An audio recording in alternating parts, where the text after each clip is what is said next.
happen.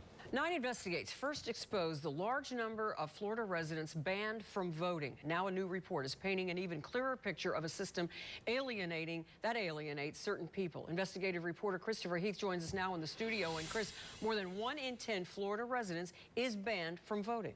Marty, almost 11% of the state's voting age population is banned from voting. The reason? A felony conviction. In most states, once a person has served their time, they're automatically getting their rights back, or they can petition the state. But in Florida, it's much more complex. And right now, almost 1 in 5 African-American adults in our state has lost their rights.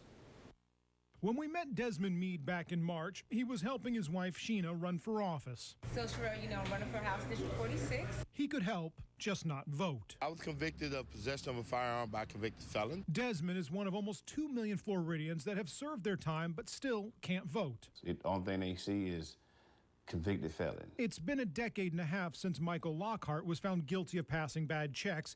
He's applied for his rights and is still waiting. They have made it as hard as you possibly can to get your voting rights restored. Incoming state rep Carlos Guillermo Smith says the problem has only gotten worse in the last 6 years under Governor Rick Scott, who rolled back many of the programs put in place by Governors Christ and Bush. We need to be creating opportunity for people, not taking opportunities away. But that is what the state is doing, according to a new report from the Brennan Center for Justice.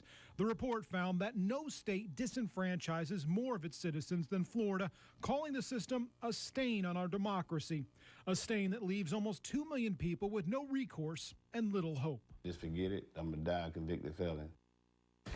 All right, now groups are working to reverse the state's trend, and they are pushing for a constitutional amendment that would restore the rights to nonviolent offenders after they have served their time.